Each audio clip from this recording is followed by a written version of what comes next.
Hello guys, நம்ம பார்த்துட்டு இருந்த எஸ்டே ட்ராமாவோட ஹாப்பி எண்டிங் தான் நீங்கள் பார்க்க போகிறோம். அதுக்கு முன்னாடி வீடியோவுக்கு கடைசியில் நான் ஒரு விஷயம் சொல்லியிருக்கேன். அதை கேட்டு யாரும் என்னை திட்டாதீங்க. உங்கள் வீட்டு பிள்ளையா நினச்சி என்னை மன்னிச்சிடுங்க. ஏன்னா என்னோட சுச்சுவேஷனை நான் சொல்லியிருக்கேன். சரி, ஓகே, இப்போ ட்ராமாவை பார்த்துடலாம். போன எபிசோடில் வீருக்கு அந்த தழும்பு நான் தான் ஏற்படுத்தினேன்ட்டு அதை விஷயமா சொல்ல வந்திருப்பான் இல்லையா? அந்த நேரம் பார்த்து வீருக்குமே கால் வந்திருக்கும் இல்லையா? அந்த கால் யார் பண்ணியிருப்பாங்கன்னா இந்த லத்தின் பொண்ணும் நானாவும் தான். வீருமே கேட்குறேன், நானாவுக்கு இந்த மாதிரி சுட்டுட்டாங்கன்னு கேள்விப்பட்டேனே, என்னாச்சுன்னு கேட்க, நான் ஒன்றும் சாகலை, நல்லா தான் இருக்கிறேன் அப்படின்னு நானாவுமே பதில் சொல்கிறாளா? அப்போ வீருமே எதனால நினச்சிச்சுன்னு சொல்லி கேட்க, அதுக்கு லத்தினுமே அவர் என்ன கொலை பண்ண பார்த்தாரு, கடைசியில் இவளுக்கு இந்த மாதிரி குண்டு மேலே பாஞ்சிடுச்சு, அப்படியே அவர் தவிச்சு ஓடிட்டாரு அப்படின்னு சொல்ல, கேள்வினுமே இப்போ நீ என்ன பண்ணலான்னு இருக்கான்னு கேட்க, என்கிட்ட எவிடன்ஸ் இருக்குது, நானாவை கூட்டிகிட்டு போலீஸ் ஸ்டேஷன் போகலான்னு இருக்கேன் அப்படின்னு சொல்லிட்டு இருக்க. கேள்வினுமே அது உன்னோட அப்பா மறந்துட்டியா அப்படின்னு கேட்க, அதுக்கு நானாமே ஏய் அவன் என்னை சுட்டிருக்காயா, கொஞ்சம் இருந்தால் கழுத்தில் பாஞ்சிருக்கும், அவனை எப்படி விடுறது அப்படின்ட்டு லலினோட அப்பா பிடிச்சி இவளுமே திட்டிட்டு இருக்கா.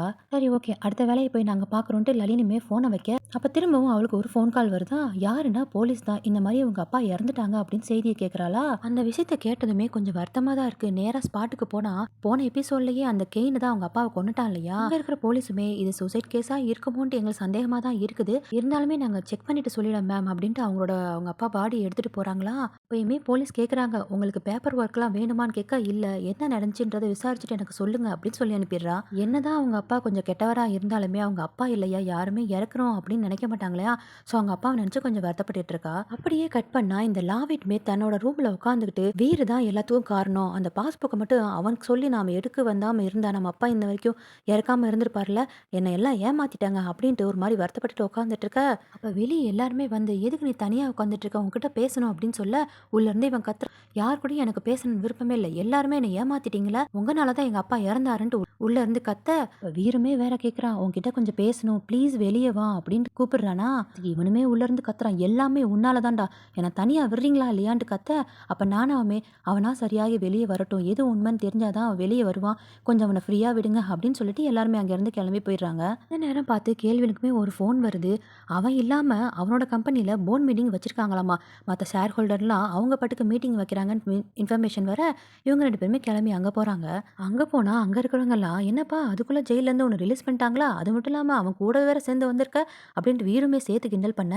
அதுக்கு கேள்வினுமே ஃபர்ஸ்ட் எல்லார்கிட்டையும் நான் சாரி சொல்லியிருக்கிறேன், இந்த ப்ராஜெக்ட் விஷயமா, ஆனாலுமே என்கிட்ட கேட்காம நீங்கள் பாட்டுக்கும் எல்லா ஷேர் ஹோல்டரும் மீட்டிங் அரேஞ்ச் பண்ணியிருக்கீங்க, இது நீங்கள் செஞ்சது கரெக்டா அப்படின்னு ஒரு திட்டுறானா. அதுக்கு அங்கே இருக்கிற ஒரு அம்மா, எங்களை என்ன பண்ண சொல்கிறீங்க, நீங்கள் பாட்டுக்கு என்னோட பொறுப்பு அப்படின்ட்டு ஜெயிலுக்கு கிளம்பி போயிட்டீங்க, நாங்களுமே இந்த ப்ராஜெக்டில் ஷேர் ஹோல்டர் தான், அதனால தான் இந்த மாதிரி முடிவு எடுத்தோம் அப்படின்னு சொல்ல. அதுக்கு கேள்வினுமே விபிஜி குரூப்பும் நாமளும் சேர்ந்து தானே பண்ணிட்டு இருக்கோம், இப்போ நடந்த பிரச்சனைக்கு காரணம் எல்லாமே கெயின் தான்ட்டு போலீஸே கண்டுபிடிச்சிட்டாங்க, ஸோ சும்மா எங்கள் மேலே படியை போட்டுக்கிட்டே இருக்காதீங்கன்னு திட்டுறானா. இப்போ வீருமே இந்த பொறுப்பை எல்லாமே நானே எடுத்துக்கிறேன், நம்மளோட ப்ராஜெக்டை நம்ம சீக்கிரமாக செஞ்சு கொடுக்கறதுனால 10% எக்ஸ்ட்ராவாக நம்மளுக்கு இன்ட்ரெஸ்ட் கிடைக்கும் அப்படின்னு சொல்ல, அங்கே இருக்கிற ஷேர் ஹோல்டருமே 10%ஆ பரவாயில்லையே அப்படின்ட்டு ஒத்துக்கிறாங்க. அப்படியே கட் பண்ணால் இந்த லவீட்க்கு ஒரு ஃபோன் வருது, உங்கள் அப்பா இறந்தது பிளான் பண்ணி தான் இறக்க வச்சிருக்காங்க, நான் ஒரு அட்ரஸ் கொடுத்துருக்கேன், அந்த இடத்துக்கு வந்துடு அப்படின்னு சொல்லி யாரோ ஃபோன் வைக்கிறாங்களா. இவனுமே சரின்னு சொல்லி கிளம்பும்போது மெயின் டோர் வழியாக போனால் எல்லாருமே இருப்பாங்க, யாராவது கண்டுபிடிச்சிருவாங்க அப்படின்ட்டு பின் டோர் வழியாக குதிச்சு கிளம்பிடுறான். அப்படியே இந்த பக்கம் கட் பண்ணால் ரெண்டு பேரும் மீட்டிங் முடிச்சு வந்து, எப்படியோ நம்ம ஷேர் ஹோல்டரில் நம்ம சமாளிச்சிட்டோம்ல அப்படின்ட்டு பேசிகிட்டு இருக்க. அப்போ வீருமே கேள்விங்கிட்ட, திரும்பவும் நீ என்னை ஜெயிச்சிட்டல ஒரு மாதிரி லவ்வோட லுக்கு விட்டுட்டு இருக்க. அப்போ கேள்வியுமே இப்போயாவது உண்மையை சொல்லிடலான்ட்டு வாயை திறந்து, நான் உன்கிட்ட ஒன்று சொல்லணும் அப்படின்னு சொல்ல, அந்த நேரம் பார்த்து கரெக்டாக வீருக்கு ஒரு கால் வருது. யாருன்னா இந்த லவிட் தான், உன்கிட்ட கொஞ்சம் நான் பேசணும் அப்படின்னு ரொம்ப தன்மையாக பேசிட்டு இருக்கானா. வீருக்கெல்லாம் பரவாயில்லையே, இவன் ரொம்ப நல்லா பேசுகிறான், அட்லீஸ்ட் நம்ம கிட்ட பேசுகிறானே அப்படின்ட்டு கேள்வினுக்கிட்ட கேட்க, கேள்வினுமே நீ போயிட்டு வா, இந்த கான்ட்ராக்ட் சைன் விஷயத்த நான் பார்த்துக்கிறேன் அப்படின்ட்டு வீரை அமுச்சு விட்றான் இந்த கேள்வினுமே. அப்பயுமே வீரு கேட்குறான், நீ என்னமோ சொல்ல வந்தியே அப்படின்னு கேட்க, கேள்வினுமே இல்லை இல்லை ஃபர்ஸ்ட் உன் விஷயத்தை முடிச்சுட்டு வா, நம்ம பொறுமையாக உட்காந்து பேசலாம் அப்படின்னு சொல்லி அனுப்பிடுறான். அப்படியே கட் பண்ணி இந்த லவிட் சொன்ன இடத்துக்கு வீருமே வரானா.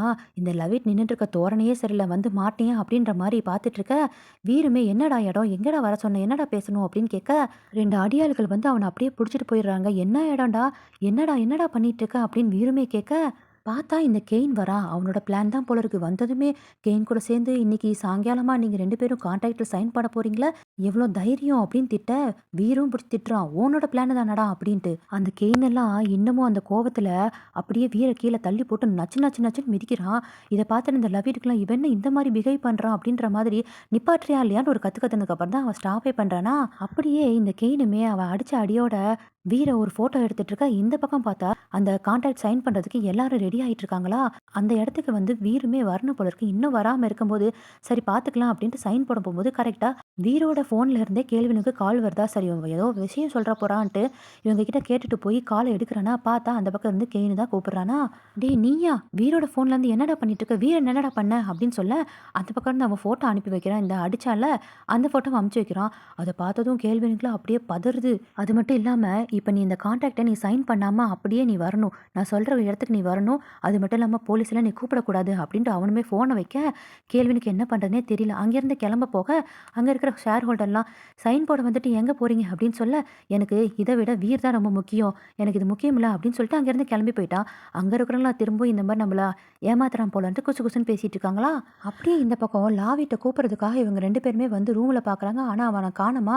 அப்ப கேள்வினுமே இவன்கிட்ட சொல்லிட்டு போயிருப்பான். இந்த மாரி லாவிட் வந்து வீர கூப்பிட்டு அனுப்பிச்சான். அவனுமே அங்க போயிருக்கான். இந்த மாரி ப்ராப்ளம் போலீஸ கூப்பிட்டு வாங்க அப்படின்னு சொல்லிட்டு தான் கிளம்பி போயிருப்பான். கேள்வினுமே அவங்க சொன்ன இடத்துக்கு போய் பார்த்தா வீர அடிச்சு போட்டுருக்காங்களா. அப்படியே பதறிடுறான். "என் மேல தான் உனக்கு கோவம்னா என்ன நீ ரிவெஞ்ச் எடுக்க வேண்டியதானே? அவன எதுக்கு நீ கூப்பிட்டு விட்ட?" அப்படின்னு கேள்வினுமே கேட்க, அதுக்கு கேணுமே, "அச்சச்சோ! என்னா லவ்வு கண்ணுல வேற கண்ணீரோட நின்னுட்டுருக்கையே! அவன வச்சு தானே கேம் ஆட முடியும். அவன விடணும் அப்டின்னா, என்கிட்ட மண்டி போட்டு கெஞ்சு நான் விட்டுர்றேன்." அப்டின்னு சொல்ல, கெயின் எல்லாம் அப்டியே மொறச்சுக்கிட்டே நின்னுட்டுருக்கான். ஏற்கனவே அவன பிடிக்காது இல்லையா? இவனுக்காக தான் ரிவெஞ்சே எடுத்தது. "பண்ணு பண்ணு" அப்டின்னு சொல்லிட்டே இருக்க, கேள்வியுமே நின்னுட்டே இருக்கனா, டப்புன்னு ஒரு அடி கேள்வின. இந்த லாவிட்ட எப்படி இந்த கெயின் வந்து பிரெயின் வாஷ் பண்ணா அப்டின்னு சொல்லி காட்டுறாங்க. "வீர் சொன்னதுனால தான் அந்த பாஸ்புக்க நீ எடுத்து கொண்டு போய் குடுத்தனால தானே உங்க அப்பா இறந்து போனாரு. அதனால நம்ம அவங்கள பழி வாங்கியே ஆகணும்னு" சொல்ல, இவனுமே ஃபர்ஸ்ட்டு முடியாதுன்னு சொல்லியிருப்பானா, அதுக்கப்புறம் வீரும், கேள்வினும் இருக்கிற ஃபோட்டோவ எடுத்து காட்டி, "இங்க பாரு. அது மட்டும் இல்லாம நம்மளோட குரூப்ப வந்து அவங்க அழிச்சுட்டு, அவங்களோட குரோத்த வந்து ஏறிட்டே போயிட்டுருக்கு பாரு." அப்படின்ட்டு இவங்க 2 பேரும் சேர்ந்து இருக்கிற ஃபோட்டோவ வேற காட்ட, இவனுக்கு வெறி ஆயிடுச்சு. அதனால தான் கெயினோட பிளானுக்கு இவன் ஒத்துக்கிட்டு வீரையும், கேள்வினையும் இங்க வர வச்சிருக்கான். அதையெல்லாம் அவன் வேற நெனச்சு பார்த்துட்டு இருக்கான். அப்படியே கட் பண்ணா, கேணிக்கும் சரி, வீருக்கும் சரி கழுத்துல அப்படியே ஒரு சங்கிலியோட கட்டி அப்படியே நிக்க வச்சிருக்காங்களா. அப்ப லவிட் அங்க நிக்கிறத பார்த்துட்டு, கேள்வினுமே கத்திட்டு இருக்கான். "என்ன வேணா நீ என்ன செஞ்சுக்கோ. வீர விட்டுடு. என்னோட கிங்ஸ் குரூப்ப கூட நீ எடுத்துக்கோ." அப்படின்னு சொல்ல, அதுக்கு வீருமே, "கேள்வின் கொஞ்சம் நிறுத்துறியா? இந்த பிளான் எல்லாமே கெயின் தான். அவன்கிட்ட தான் நம்ம பேசணும்." அப்படின்னு சொல்ல, அப்ப அங்க கெயினுமே வரானா, "என்ன அவங்க 2 பேரும் உன்ன பிரெயின் வாஷ் பண்ண நினைக்கிறாங்களா? இப்ப பார்த்துக்கிட்டே இரு. இவங்க 2 பேரும் எப்படிலாம் சாக போறான்னு பார்த்துக்கிட்டே இரு." அப்படின்னு சொல்ல, இந்த லாவிட்டுமே, "இவங்க 2 பேரும் என்னமோ பண்ணி தொல. நான் போறேன்." அப்படின்ட்டு அங்கேருந்து அவன் கிளம்பி போயிட்டானா. அப்ப கெயினுமே வந்து சொல்றான், "உங்க 2 பேரோட லவ் புனிதமானது இல்லையா? இப்ப அந்த புனிதத்த கொஞ்சம் பார்த்துடலாமா? 2 பேரோட கழுத்துல கட்டியிருக்கக்கூடிய செயினுமே ஒரே செயின் தான். அதுக்கான சாவிய இந்தோ இங்க இருக்கு. இங்க வச்சிருக்கேன். ஒருத்தன் வந்து அந்த சாவிய எடுக்கணும்னு சொல்லி போனா, ஒருத்தனோட கழுத்துல இருக்கக்கூடிய அந்த கம்பி வந்து அப்படியே இருக்கும். ஸோ யார யார் காப்பாத்த போறான்னு பார்க்குறான். யாரோட லவ் ரொம்ப புனிதமானதுன்னு பார்க்கலாம்." அப்படின்ட்டு ஒரு கேம் மாரி வச்சுட்டு இருக்கான். அப்பயுமே கேனு கெஞ்சிட்டு இருக்கான். "எல்லாமே என்னால தானே. நம்ம அப்பா ஜெயிலுக்கு போனதும் என்னால தான். அந்த லாவிட் குரூப் வீழ்ச்சியா இருந்தது என்னால தானே. என்ன வேணா கொன்னுடு. வீர விட்டுடு." அப்படின்னு கெஞ்ச, அதுக்கு அந்த கெயின் என்னன்னா தலைய கூட ஆட்ட மாட்டேங்கிறான். வீருமே சொல்றான், "என்னதான் இருந்தாலும் அவன் உன்னோட தம்பி தானேன்னு" சொல்ல, "யாரு? இவன் என்னோட தம்பியா? இவன் இருக்கிறனால என்னை எப்படி வச்சு எங்க அப்பா வளர்த்தாரு தெரியுமா? வெளியவே என்னை கொண்டு வரவே இல்ல. ஒத்துக்கிறதான். எங்க அம்மா 2வது ஒய்ஃப் தான். இருந்தாலுமே என்னை கொஞ்சம் கூட மதிச்சதே இல்ல." அப்படின்னு சொல்ல, அதுக்குமே வீரு, "கேள்வின விட உங்க அப்பா உன்ன தானே நல்லா பார்த்துக்கிட்டாரு." அப்படின்னு சொல்ல, "யார்? என் அப்பாவா? அவன் என்னை என்னெல்லாம் கொடுமைப்படுத்தினான்னு உனக்கு என்ன தெரியும்?" அப்படின்ட்டு அவனோட பாஸ்ட் லைஃப் ஏதோ ரொம்ப மோசமா இருக்கு போல இருக்கு. அதையும் வேற சொல்றான். "சரி, சரி. இதெல்லாம் எனக்கு பேச டைம் இல்ல." அப்படின்ட்டு, "வாங்க நாம கொஞ்சம் ப்ளே பண்ணலாமா?" அப்படின்ட்டு அவன் கையில 2 கம்பி இருக்குது. அதுல ஒண்ண புடிச்சு இழுத்தா வீர போட்டு அமுக்குது அந்த கயிறு. இன்னொன்னு புடிச்சு இழுத்தா கேள்வின புடிச்சு அமுக்குது. என்னமோ இவங்க 2 பேரும் பொம்மை மாரி வச்சுக்கிட்டு இவன் விளையாண்டுட்டு கிடக்குறான். இந்த பக்கம் வெளிய வந்தான்லாம் லாவிட்டு, அந்த இடத்த ஃபுல்லா சுத்தி போட்டாங்க போல இருக்கு போலீஸு. அத தூரத்துலருந்து பார்த்துட்டு இருக்கான். கூடவே லெனின் பொண்ணும் நானாவும் வேற வந்திருக்காங்களா. அப்பயுமே இந்த நானா லெனின் பொண்ணுகிட்ட, "நான் வீரு உள்ள இருக்கான் இல்லையா? அவன போய் காப்பாத்த போறேன். பின்வழியா போறேன்னு" சொல்ல, இவளுமே தடுக்கிறா. அது ரொம்பவே டேஞ்சர் வேணான்னு சொல்ல, "இல்ல என்னால முடியும்." அப்படின்னு சொல்லிட்டு அவ மட்டும் தனியா பின்வழியா போயிட்டு இருக்கா. உள்ள இந்த வீர இன்னும் கொஞ்சம் வெறிப்படுத்தணும். அவன கொஞ்சம் அப்படியே மைண்ட மாத்தி விடணும் அப்படின்றதுக்காக இந்த கெயினு அவனோட ஃப்ரெண்ட் இருந்தான்ல லலிட்டு, அவன கண்டுபிடிக்கிறதுக்காக, "நீ தான்டா ஹெல்ப் பண்ண. ரொம்பவே தேங்க்ஸ்டான்ட்டு" கேள்வின் கிட்ட சொல்லிட்டு இருக்கான். அப்பதான் என்ன நடந்துச்சு அப்படின்றத காட்டுறாங்க. இந்த லலித் பையன் எங்கெல்லாம் போறான்ட்டு கண்காணிக்க சொல்லியிருப்பான் போல இருக்கு கெயினு இந்த மொட்டை பாஸ் கிட்ட. அவனுமே இந்த மாதிரி லலித் கேள்வினோட ஆஃபீஸ்ல இருக்கான்னு சொல்ல, சரி அவன் வந்தவனே கூட்டிட்டு வாங்க அப்படின்னு மட்டும் சொல்லியிருப்பானா. ஆனா அவன் வரும்போதேன்னு மண்டையில அடிபட்டு தானே வந்திருப்பான். அவன் வெளியே வந்தோடனே, அதாவது ரத்த காயத்தோட வெளியே வந்ததுமே, ஹெல்ப் பண்ண ஆள் வந்துட்டாங்க. என்ன போலீஸ் கிட்ட கூட்டிட்டு போங்கன்னு சொல்ல, சரி நாங்க கூட்டிட்டு போறோன்ட்டு இவங்க கிட்ட அவனா வந்து மாட்டிக்கிட்டான். இவனுங்களும் கன் பாயிண்ட்ல அவனை கூட்டிட்டு போய் அங்கேயே வச்சு அவனை அடிச்சிட்டு இருக்க. அப்ப கெயினுமே வந்து, "கேள்வினோட கம்பெனிக்கு நீ எதுக்கு போன? வீருக்காக போனையா? அவனோட டாகா நீ போனையா? வேணா சொல்லு. ஒரு 10 மடங்கு நான் எக்ஸ்ட்ராவா உனக்கு தரேன். என்ன நடந்துச்சுன்னு எல்லாத்தையும் சொல்லு அப்படின்னு கெயின் கேட்க, அதுக்கு இவனுமே நான் ஒண்ணும் நாய் இல்லடா. அவனோட ஃப்ரெண்டு. நீ தான் நாயி. உங்க அப்பா உன்ன ஒரு முட்டாளாலாம் வளர்த்து வச்சிருக்காங்கன்ட்டு, அவன யாராவது முட்டாள்ன்னு சொன்னா பயங்கரமா கடுப்பாகும் இல்லையா கெயினு. ஸோ பயங்கரமா கோவம் வந்து கையில வச்சுட்டுன ஒரு கோடாரி எடுத்து அப்படியே அவன் மண்டையில போட்டுறான். அங்க சுத்தி இருக்கக்கூடிய அடியாள்லாம் இவர் என்ன ரொம்ப மோசமா ஒரு சைக்கோ மாரி நடந்துக்கிறாரே அப்படின்னு பார்த்துட்டு இருக்கானுங்க. அப்ப அந்த லலித் பையன் கிட்ட தான கேள்வின் வீர வந்து சிசிடிவி கேமரால வச்சு வீடியோலாம் எடுத்திருப்பான் இல்லையா? அந்தோட பென்ட்ரைவ் வந்து இவனுக்கு கையில கிடைச்சிருச்சு. ஸோ கேள்வினுக்கு தான் ரொம்ப நன்றி அப்படின்னு வேற சொல்லிட்டு இருக்கான். இதையெல்லாம் இங்க இவன்கிட்ட சொல்லி முடிக்க வீருக்கு தான் பயங்கர கோவம். என் ஃப்ரெண்டு கொன்னது நீதானான்ட்டு. கேள்வினுக்குமே ஒரு மாரி கஷ்டமா போச்சு. நம்ம அடிச்சதுனால தானே அவன் போய் அவன்கிட்ட மாட்டிக்கிட்டான் அப்படின்ட்டு. அப்ப இந்த கெயினுமே இன்னொரு கேம கொஞ்சம் கேட்குறீங்களா? இன்னும் கொஞ்ச நேரத்துல இங்க பாம் வெடிக்க போது 30 நிமிஷத்துல தான் அப்படின்னு சொல்லிட்டு இருக்க. அப்ப லாவிட்டுமே வந்து போலீஸ் எல்லாம் சுத்தி வளைச்சுட்டாங்கன்னு சொல்ல, கெயினும் அங்கிருந்து கிளம்புறான். சும்மா போகாம அந்த பாமையும் வேற ஆக்டிவேட் பண்ணிட்டு போயிடுறான். அத பார்க்கும்போது இந்த லாவிட்க்குமே கொஞ்சம் கஷ்டமா தான் இருக்குது. அப்படியே கட் பண்ணா பின்னாடி வழியா நம்ம நானாமே உள்ள வந்துட்டா. முன்னாடி வழியா போலீஸ்மே வந்து கெயின புடிச்சுட்டாங்க. கெயின் கிட்டயே நீ அரெஸ்ட் ஆயிடு அப்படின்னு போலீஸுமே சொல்ல, நான் எதுக்கு அரெஸ்ட் ஆகணும்? எனக்கு ஒரு காரும் 50 மில்லியன் பணமும் வேணும். இல்லன்னா இந்த இடமே அப்படியே வெடிச்சு சிதறிடும் அப்படின்னு சொல்லிட்டு இருக்க, போலீஸ்க்கு அப்பதான் தெரியுது ஏதோ பாம் வச்சிருக்கான் அப்படின்ட்டு. அந்த நேரம் இந்த லத்திவி பொண்ணுமே வந்து கெயின் கிட்ட பேசலான்னு பார்த்தா போலீஸுமே உள்ள விட மாட்டேங்கிறாங்க. இங்கேயே நில்லுங்கன்னு சொல்ல, அவளுமே அங்கிருந்து பேசிட்டு இருக்கா. மரியாதையா சரண்டர் ஆயிரியா இல்லையா அப்படின்னு கேட்க, லிக்கெட் பொண்ணுன்றதுனால மட்டும் தான் உன்ன நான் கல்யாணம் பண்ணிக்கிட்டேன். மத்தபடி உன் மேல எனக்கு லவ் எல்லாம் இல்லன்ட்டு கெயினுமே சொல்ல, இவன் அவன் பேசுறதெல்லாம் கொஞ்சம் கூட கண்டுக்கவே இல்ல. லாவிட் நீ எதுக்கு அவன் கூட சேர்ந்துக்கிட்ட? வீரு என்ன யூஸ் பண்றதுனால தானே அவனுக்கு நான் துணை போனதுனால நம்ம அப்பா இறந்துட்டாரு. ஸோ அவன நான் பழிவாங்க வேணாமா? அப்படின்னு கேட்க, அப்ப இவளுமே சொல்றா, நீ நினைச்சிட்டு இருக்கிறது எல்லாமே தப்பு. வீர் கிட்ட நான் தான் சொன்னேன் அந்த பாஸ்புக்க எடுத்துட்டு வர சொல்லி. அப்படின்ட்டு சொல்ல, அதுக்கு இவனுமே நீ ஏன் அந்த மாரி செய்யணும்னு சொல்ல, நம்ம அப்பா எவ்வளவு மோசமான ஆளுன்னு உனக்கு தெரியுமா? இதோ பக்கத்துல நிக்கிறானே அவன் தான் வீரோட ஃப்ரெண்டையும் கொலை பண்ணியிருக்கான். முக்கியமா நம்ம அப்பாவ கொலை பண்ணதே அவன் தான் அப்படின்னு இவ சொல்லிட்டே இருக்க, உடனே இந்த கெயின் கொஞ்சம் உஷாராயிட்டு இவ எல்லாத்தையுமே கண்டுபிடிச்சிட்டா அப்படின்ட்டு பக்கத்துல இருக்கக்கூடிய அவனை போட்டு அப்படியே பிரெயின் வாஷ் பண்ணிட்டு இருக்கான். உன் சிஸ்டர் சொல்லது எதுவுமே நம்பாத. அவ எல்லாமே பொய் சொல்லிட்டே இருக்கா. உங்க அப்பா இறந்தது காரணமே இவ தான். வீரையும் கேள்வினும் உன்னை எப்படிலாம் யூஸ் பண்ணிட்டாங்க. அவனை நீ பழி வாங்க வேணாமா? அப்படின்ட்டு இவன் பக்கத்துல நின்னு பிரெயின் வாஷ் பண்ணிட்டே இருக்க, இவளுமே கீழ இருந்து எல்லா எவிடன்ஸும் கிடைச்சிருச்சு. இந்த கெயின் தான் நம்ம அப்பாவ கொன்னா அப்படின்னு ஒரு கத்து கத்துறாளா? உடனே இந்த கெயின்லாம் இதுக்கு மேல பேசக்கூடாது அப்படின்ட்டு கன் பாயிண்ட்ல இந்த நம்ம லாவிட்ட புடிச்சுக்கிட்டு, என்னை இங்கிருந்து போக விடல அப்படின்னா இவனை நான் சுட்டு கொன்னுடுவேன் அப்படின்னு மிரட்ட ஆரம்பிச்சுட்டான். கொஞ்சம் சுதாரிச்சு லாவிட்டுமே கெயினை லைட்டா ஒரு அடி அடிக்க, அங்க இருக்கக்கூடிய கெயினோட ஆளுகளை சுட ஆரம்பிச்சிட்டாங்களா. உடனே போலீஸும் சுட ஆரம்பிச்சிட்டாங்க. உடனே கெயின் எல்லாம் தப்பிக்கிறதுக்காக அங்கிருந்து சுட்டுக்கிட்டே ஓடிட்டு இருக்கானா. எப்படியோ அங்கிருந்து இந்த லாவிட்டுமே தப்பிச்சு வந்து இந்த லனின் பொண்ணுகிட்ட மேல வீரும் கெயினும் மாட்டிக்கிட்டாங்க. இங்க பாம்ப வந்து அவன் ஆக்டிவேட் பண்ணிட்டான் அப்படின்ட்டு உண்மையை சொல்ல, ஓடி வந்து பரவாயில்ல இந்த ஒரு நன்மையாவது இவன் செஞ்சானே. அப்படியே பின்னாடி வழியா இந்த நானா வந்துட்டு இருந்தாலையா, அடியாள்லாம் பாத்துட்டாங்க. அந்த அடியாள் கூட வேற இந்த நானா சண்டை போட்டுட்டு இருக்கா. அவளுமே முடிஞ்ச அளவு சண்டை போட்டுட்டு இருக்காளே. எப்படியோ அங்க வந்து அடியாள் எல்லாம் அடிச்சு போட்டுட்டு மெல்லமா போயிட்டு இருக்க, அங்க லனி பொண்ணும் இந்த லாவிட்டும் வந்துடுறாங்க. வரும்போதே போலீஸ் கிட்ட சொல்லிட்டு தான் வந்திருப்பாங்க இந்த மாதிரி பாம் இருக்கு அப்படின்ட்டு. அவங்களுமே அங்க வந்து எப்படியாவது இதை டீஆக்டிவேட் பண்ணணும் அப்படின்ட்டு ட்ரை பண்ணிட்டு இருக்காங்களா. உள்ள கேள்வினுமே வீரோட ஃப்ரெண்டோட மரணத்துக்கு நாம தான் காரணம்ன்ட்டு ஒரு மாதிரி சோகமா இருக்க, இத பார்த்த வீரெல்லாம் நீ ஒன்றும் அதுக்கு காரணம் இல்ல. இது முழுக்க முழுக்க செஞ்சது எல்லாமே கெயின் மட்டும்தான். நீ எதுக்கு வருத்தப்பட்டுட்டு இருக்க அப்படின்னு வீருமே கேட்க, என்னதான் இருந்தாலும் அவன் சாகிறதுக்கு முன்னாடி என்கிட்ட அடி வாங்கினதுனால தானே அவனுக்கு அந்த மாதிரிலாம் நடந்துச்சு. எல்லாமே என்னால தானேன்ட்டு கேள்வியுமே சொல்ல, அதுக்கு வீருமே என்ன பண்ண சொல்ற? என் ஃப்ரெண்டு இறந்ததுக்காக காரணம் நீ தான் அப்படின்ட்டு நான் லவ் பண்ற உன்னையே நான் என்னால ஏதாவது பண்ண முடியுமா? உன்னை கொல்லத்தான் முடியுமா? அப்படின்னு சொல்ல, வீருக்கு இன்னுமே நீ என்ன லவ் பண்றியா? அப்படின்னு கேட்குறான். அதுக்கு வீரெல்லாம், ஆமா எப்பயுமே எந்த நிலைமையில நீ இருந்தாலும் நான் உன்னை லவ் பண்ணிட்டு தான் இருப்பேன் அப்படின்னு சொல்ல, கேள்வினுக்கெல்லாம் ஒரே அழுக. இப்பதான் உண்மையவே சொல்றான். உன்னை கிட்னாப்பர்லாம் கடத்திட்டு போனாங்க இல்லையா, உன் தலையில இருந்த காயம் வந்து ஏற்படுத்தினதே நான் தான் அப்படின்னு சொல்ல, அப்படியே என்ன நடந்துச்சுன்றத திரும்பவும் நம்மளுக்கு காட்டுறாங்களா. அந்த மாதிரி உன் தலையில நான் பண்ணது காரணமே, உன் தலையில அந்த மாதிரி ஒரு வெட்டு இருந்துச்சுன்னா உன்னை யாருமே பார்க்க மாட்டாங்க. நீ கடைசியில என்கிட்ட தான் வரணும் அப்படின்ட்டு ஒரு பொறாமையில தான் செஞ்சுட்டேன். அப்பயுமே வீரு இததான் இத்தனை நாளா என்கிட்ட சொல்லணும்னு நீ நினைச்சிட்டு இருந்தியான்னு சொல்ல, கேள்வினுமே ஆமா இருந்தாலும் எனக்கு சொல்றதுக்கு பயமா இருந்துச்சுன்னு சொல்ல, அதுக்கெல்லாம் வீரு இப்ப நீ சொன்னதையே நீ மறந்துடு. பாஸ்ட் லைஃப்ல என்னதான் நடந்தாலும் நான் எல்லாத்தையுமே அதை மறக்கணும்னு ஆசைப்படுறேன். உன் முன்னாடி நீ என்ன தப்பு பண்ணாலும் எனக்கு அது பெருசாவே தெரியல. சோ நீ அதை மறந்துடு அப்படின்னு மன்னிச்சு விட்டுறான். அப்படியே உள்ளார 2 பேருமே கையை வேற பிடிச்சுக்கிட்டு, உன்னை எப்பயுமே லவ் பண்ணுவேன் என்னோட கடைசி மூச்சு இருக்கிற வரைக்கும் அப்படின்ட்டு 2 பேரும் கண்ணை மூடுறாங்க. ஏன்னா பாம் வெடிக்க போகுதுன்னு சொல்லி தெரிஞ்சிருச்சு போல இருக்கு. 2 பேருமே அப்படியே கையை பிடிச்சிட்டு அவங்க பாஸ்ட் லைஃபா அப்படின்னு நினைச்சு பார்த்துட்டே இருக்காங்களா. வெளியுமே இந்த பாம் வந்து டீஆக்டிவேட் கரெக்டா அந்த 1 செகண்ட் இருக்கிறதுக்கு முன்னாடியே பண்ணிட்டாங்க. ஒரு வழியா நல்லபடியா எல்லாத்தையுமே காப்பாத்திட்டாங்க. இந்த கெயின் தான் தப்பிச்சு ஓடிட்டான் போல இருக்கு. அப்படியே கட் பண்ணி 6 மாசத்துக்கு அப்புறம் சொல்லி காட்டுறாங்களா, இந்த லாடி குரூப்ப அப்படியே எடுத்துட்டு லனின் குரூப் அப்படின்னு சொல்லி மாத்திட்டாங்க. அப்ப நானாவுமே ஒரு கேக் எடுத்துட்டு வரேன். இப்பதான் எனக்கு கேக் சாப்பிடணும்னு சொல்லி நினைச்சிட்டே இருந்தேன். நீ எப்படி கரெக்ட்டா எடுத்துட்டு வரேன்னு சொல்லி இவளுமே கேட்க, அதுக்கு நானாவுமே நாம 2 பேரும் கப்பிள்ஸ் இல்லையா? பார்ட்னர் என்ன நினைப்பாங்கன்றது பார்ட்னருக்கு தான் தெரியும் அப்படின்னு நானாவுமே சொல்ல, நீ சும்மா சும்மா இங்க வந்துட்டே இருக்க.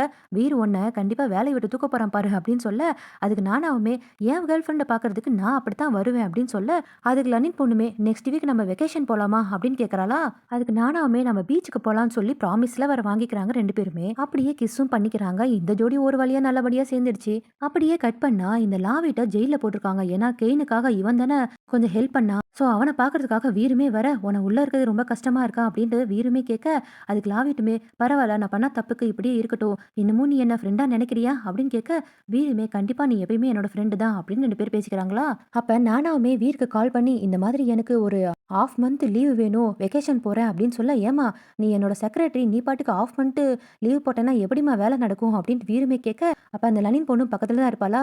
இந்த பாருப்பா நம்ம வேணா கான்ட்ராக்ட் போட்டுக்கலாம். ஸோ கான்ட்ராக்ட் விஷயமா ஒரு ஹாஃப் மந்த் லீவ் எடுத்துக்கிறோம். நீ வேணா கான்ட்ராக்ட் விஷயமா என் கூட வெக்கேஷன் வாயேன் அப்படின்னு இவளுமே கூப்பிட, அதுக்கு வீருமே ஒத்துக்கிறான். அப்படியே கட் பண்ணா வீரோட அந்த தனி பார் இருக்கு இல்லையா, அங்க கேள்வினுமே கூட்டிட்டு வந்து இன்னும் கொஞ்சம் நிறைய டெக்கரேஷன் பண்ணியிருக்கான் போல இருக்கு. பிடிச்சிருக்கான்னு சொல்லி கேட்டுட்டு இருக்க, கரெக்ட்டா சர்ப்ரைஸ்ன்னு சொல்லி நானாவுமே அங்க வர, கேள்வினுமே சாரி சொல்லிக்கிறான். ஏன்னா வீர் விஷயமா இவங்க 2 பேரும் சண்டை போட்டுக்கிட்டாங்க இல்லையா?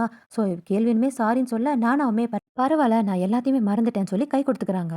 அப்ப அந்த லலின் பொண்ணுமே ரொம்ப நேரம் கையெல்லாம் குடுக்காதீங்க. நான் ரொம்ப பொசசிவ்னு சொல்லி கைய விலக்கி விட்டுடுறா. அப்ப நானாவுமே இவளும் சேர்ந்துக்கிட்டு, இந்தாங்க எங்களுக்கு சாப்பாட பரிமாறுங்க. நாங்க கொஞ்சம் போய் விளையாண்ட்டு வரோம்ன்னு சொல்லி, அவங்க கிட்ட சாப்பாடு குடுத்துட்டு இவங்க போய் விளையாட போறாங்க. அப்ப நானாவுமே சொல்றா, நான் ஒவ்வொரு கோல் போடும்போதும் நீ ஒவ்வொரு கிஸ் குடுக்கணும் அப்படின்ட்டு இவகிட்ட சொல்ல, இவளுமே உடனே கிஸ் பண்றா. நான் இன்னும் கோல் போடவே இல்லையே அப்படின்ட்டு நானாவுமே கேட்க, எனக்கு இந்த சாக்கு போக்குலாம் தேவையில்ல. நான் எப்பயுமே உன்ன கிஸ் பண்ணுவேன் அப்படின்ட்டு சிரிச்சு பேசிட்டு இருக்க, அங்கிருந்து ஏம்மா நீங்க ரொமான்ஸ் பண்றதுக்கா இங்க வந்தீங்க? வாங்க சாப்பிடலாம்னு சொல்லி கூப்பிடுறானுங்க. அன்னைக்குன்னு பார்த்து கேள்வினோட பர்த்டே போல இருக்கு. வீருமே கேக்க கொண்டு வந்து குடுக்க, இன்ன வரைக்கும் நானு பர்த்டேலாம் செலிப்ரேட் பண்றதே இல்ல. எங்க அம்மா இறந்ததுக்கு அப்புறம் அப்படின்னு சொல்ல, இனிமேலு ஒவ்வொரு வருஷமும் உன்னோட பர்த்டேய நம்ம கிராண்டா செலிப்ரேட் பண்றோம் அப்படின்ட்டு வீருமே சொல்லிட்டு, அவன் ஒரு கிஃப்ட் குடுக்குறானா பார்த்தா, ஒரு நாய் பொம்மை வந்து உடைஞ்சிருந்தது இல்லையா? அந்த பொம்மை திரும்பவும் வாங்கி குடுத்துருக்கான். கேள்வினுக்குலாம் பயங்கர சந்தோஷம். அப்ப வீருமே நம்ம 2 பேருக்குள்ளயும் இன்னமேல் எந்த சீக்ரெட்டும் இருக்கக்கூடாது சரியா? அப்படின்னு கேட்க, அப்ப கேள்வினுமே கண்டிப்பா இதையே நான் ஆசையா வேண்டிக்கிறேன்னு சொல்லி கண்ண மூடி அந்த பர்த்டே விஷ் வேண்டுவாங்க இல்லையா? பண்ண போக, வீருமே அதெல்லாம் தேவையில்ல நான் உன்ன நம்புறேன் அப்படின்னு சொல்றான். இருந்தாலுமே பர்த்டே பாய் விஷ் பண்ணணும் இல்லையா? நீ விஷ் பண்ணிக்கோன்னு சொன்னோனே அவனுமே வேண்டிக்கிறானா, அப்படியே கட் பண்ணா வீர் வந்து கேள்வினுக்காக ஒரு ஜிம் ரூம் வந்து ரெடி பண்ணியிருக்கான் போல இருக்கு. ஏன்னா ரொம்ப நாளா வந்து கேள்வின் வந்து ஹாஸ்பிட்டல்லயே இருந்திருக்கான் போல இருக்குது. ஸோ அவன் உடம்பு தேறணுன்றதுக்காக இந்த மாரி பண்றானா, போனதும் இதெல்லாம் ரொம்ப ஹெவியா இருக்கு. என்னால பண்ண முடியல அப்படின்னு சொல்ல, வீர் தான் ஹெல்ப் பண்றான். ஆனா அவன் ஹெல்ப் பண்றது வந்து வெயிட் லிஃப்ட்ட தூக்குறதுக்கு பண்ற மாதிரி நம்மளுக்கு ஒண்ணும் தெரியல. அப்படியே 2 பேரும் கிஸ் பண்ணிக்கிட்டு ஜிம் ரூம்ல ஒர்க் அவுட் பண்ண வந்த மாரி தெரியல. இவங்க 2 பேரும் சேர்ந்து ஒர்க் அவுட் பண்ணிட்டு இருக்காங்க. அங்க இருக்கக்கூடிய எக்விப்மெண்ட்லாம் தூங்கிட்டு கிடக்குது. அப்படியே கட் பண்ணா இவங்க 2 பேரும் பீச்சில் நின்னு அப்படியே கிஸ் பண்ணிட்டு இருக்காங்களா, அப்ப கேள்வினுமே சொல்றான். நேத்து தான் நடந்த மாரி இருந்துச்சு. நம்ம 2 பேருக்குள்ளயும் எல்லா விஷயத்தையும் எவ்வளோ ரொம்ப சீக்கிரமா நடந்து முடிஞ்சிச்சு தெரியுமா? அப்படின்ட்டு இவங்க 2 பேருக்குள்ளயும் என்னலாம் நடந்துச்சுன்ட்டு ஒரு கிளான்ஸ் மாரி நம்மளுக்கு காட்டுறாங்களா, அப்ப வீருமே டக்குன்ட்டு கேள்வின ஒரு கிஸ் பண்ணிட்டு அப்படியே ஒரு கடிச்சு விட, ஏன்டா இப்ப என்ன கடிச்சன்ட்டு கேள்வினுமே கேட்க, ஏன்னா இப்ப நீ சொன்ன ஞாபகம் எல்லாமே ஞாபகமா இருக்கணும் இல்லையா? அதனால தான் கடிச்சேன் அப்படின்னு வேற சொல்றான். அப்ப வீருமே நாளைக்கு என்ன நடக்கும்னு நம்மளுக்கு தெரியாது. நேத்து நடந்த விஷயங்கள இன்னைக்கு நம்ம நினைச்சுக்கிட்டு சந்தோஷமா வாழலாம் அப்படின்ட்டு 2 பேரும் கை கோத்து சிரிச்சிட்டு இருக்காங்களா, அப்படியே கட் பண்ணா இந்த 2 ஜோடியுமே அப்படியே கை கோத்துக்கிட்டு பீச்ல நடந்துகிட்டு வந்துட்டு இருக்காங்க. இந்த வெகேஷன் நல்லா இருக்குல்ல அப்படின்ட்டு இந்த மாதிரி 4 பேரும் நடந்து வந்துட்டு இருக்கிறது தூரத்துல இருந்து கெயினும் பார்த்துட்டு, என்ன இந்த மாதிரி அலைய விட்டுட்டு இருக்கீங்கல்ல, உங்க 4 பேரையும் நான் பழி வாங்காம விட மாட்டேன் அப்படின்ட்டு சொல்லிட்டு இருக்கானா மனசுக்குள்ளேயே. ஏன்னா இவன் தான் இன்னமும் போலீஸ் கிட்ட மாட்டவே இல்லை இல்லையா? ஒரு மாதிரி குறுகுறுன்னு பார்த்துட்டே இருக்க, பின்னாடி யாரோ நிக்கிற மாதிரி இருக்கு. யாருன்னு திரும்பி பார்த்தா நம்ம லாவிட் தான். அவனையும் ஜெயில்ல இருந்து ரிலீஸ் பண்ணிட்டாங்க போல இருக்குது. வந்தவன் இந்த கெயினை முடிச்சு விட்டான் போல இருக்கு. அந்த மாதிரி தான் நம்மளுக்கு காட்டுறாங்க. ஏன்னா வந்து கெயின் பார்க்கறதுக்கு ரொம்ப பலவீனமா இருக்கானா, இதோட இந்த அழகான எஸ்டர்டேன்ற டிராமாவை முடிச்சிட்டானுங்க. ஃபர்ஸ்ட் இருந்தே ரொம்பவே நல்லா த்ரில்லிங்கா கொண்டு போயிருப்பாங்க. அது மட்டும் இல்லாம 2 பேருக்குள்ள லவ்வ ரொம்ப அழகா காட்டியிருப்பாங்க. நான் ஃபர்ஸ்ட்டே சொல்லியிருந்தேன். கடைசியா நான் ஒரு விஷயம் சொல்றேன்னு சொல்லி. அது என்னன்னா, இனிமேல் என்னால இந்த சேனல்ல வீடியோ போட முடியுமான்னு எனக்கு கரெக்ட்டா தெரியல. ஏன்னா, எனக்கு பேபி பொறந்திருக்குன்னு சொன்னேனா இல்லையா?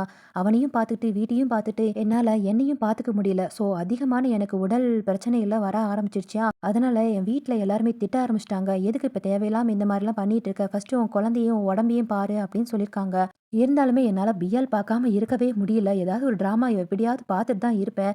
ஸோ கண்டிப்பா என்னால வீடியோ போட முடியாதுன்னு மட்டும் நெனைக்கிறேன். அது மட்டும் இல்லாம என் பேரண்ட்ஸ்க்குலாம் மட்டும் தெரியாது. என் அத்தை, மாமாக்கெல்லாம் தெரியாது. இந்த மாரி நான் பிஎல் ட்ராமா போடுறேன் அப்டின்ட்டு. அவங்களுக்கெல்லாம் தெரிஞ்சா கண்டிப்பா என்ன புடிச்சு திட்டுவாங்க. "உன் உடம்ப ஃபர்ஸ்ட்டு பாரு. இந்த மாரிலாம் பண்ணாத" அப்டின்ட்டு. என் ஹஸ்பண்ட் வந்து பர்மிஷன் குடுத்தாங்க. "உன் பேஷன நீ விட்டு குடுக்காத. எதையாவது செஞ்சுட்டுரு" அப்டின்ட்டு. அதனால தான் பண்ணேன். பட் இதனால எனக்கு உடம்பு பிரச்சனை வர ஆரம்பிச்சுருச்சு. ஸோ என்ன பார்த்துக்கோன்னு சொல்லி அவருமே திட்ட ஆரம்பிச்சுட்டாரா, இருந்தாலுமே கொஞ்சம் கொஞ்சம் நான் ஷார்ட்ஸும் போடுறேன். எல்லாருமே ரொம்பவே நான் மிஸ் பண்றேன். திரும்பவும் நான் கேட்டுக்கிறேன். எல்லாருமே என்ன மன்னிச்சிடுங்க. ஒன்ஸ் நான் ஒரு தடவ என்னோட உடம்பெல்லாம் நான் சரி பண்ணிட்டு, என் பையனும் கொஞ்சம் பெரிய ஆள் ஆனதுக்கப்புறம் நான் வீடியோவ திரும்பவும் போட ஆரம்பிக்கிறேன்.